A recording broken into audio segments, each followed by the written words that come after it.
2, 1. Welcome back to the Silver River Chairs channel.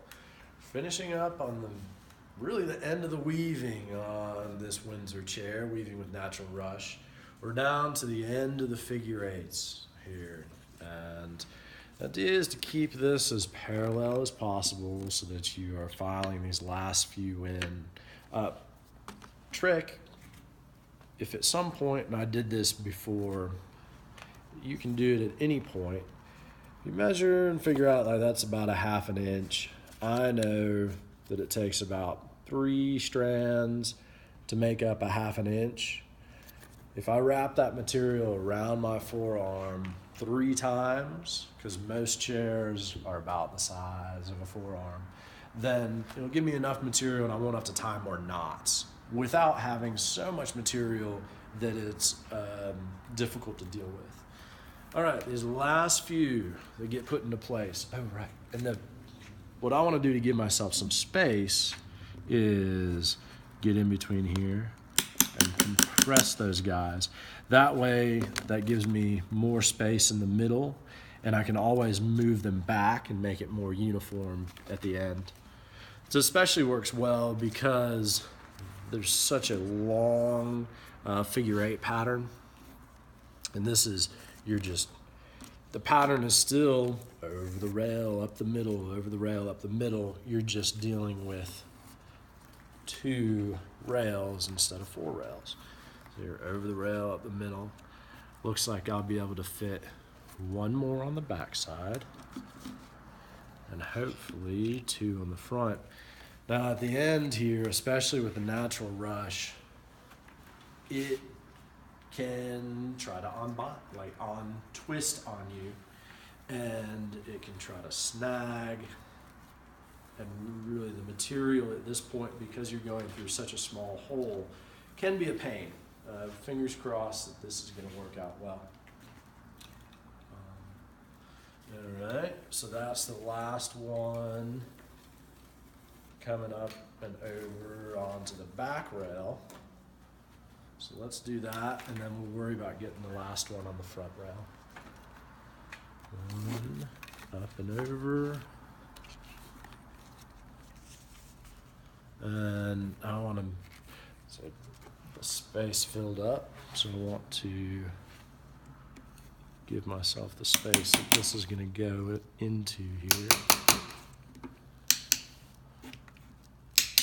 And making sure it doesn't double up on the bottom side. That's the key. Okay, that's wrapped around. Nice. Put a clamp there. Now, I have to make space in the middle in order to come back up again and into this last one in the front. You can use screwdrivers. The screwdriver and the hammer works great. Another method, this type of tapping works great. Also a clean needle nose plier.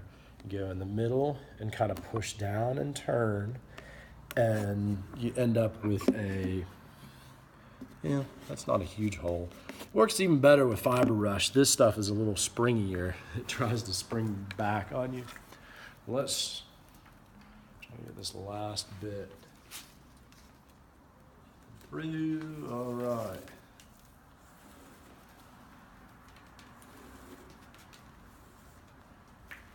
Around over that front rail. Now it's official. We're done weaving. What we're going to do is tie this end off. And before we do that, I always like to, this is your chance, make any last adjustments, kind of even everything out. However you want to do that, this is your opportunity.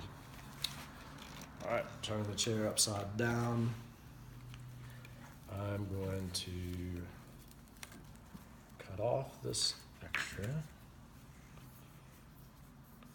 before I do that, with the natural rush, it's really important to wrap it. Otherwise, it tries to untwist on itself. Okay, there we go. I come across, as long as you're tying this off somehow into the middle, it's it's fine as long as it's secure. I will show you what I do. Come straight across from where this is coming in, and I'm gonna grab 2 strands. You wanna grab 2 strands because one is not enough to make it structurally sound. Go under it, and that way I can pull straight across so that this stays straight, your pattern is nice, and then I'm locking it into place in the middle, okay? Now, this is gonna be kind of a swirl around for the first part of this knot. Coming here, under 2 again, I said. Swirling around, there we go. Now,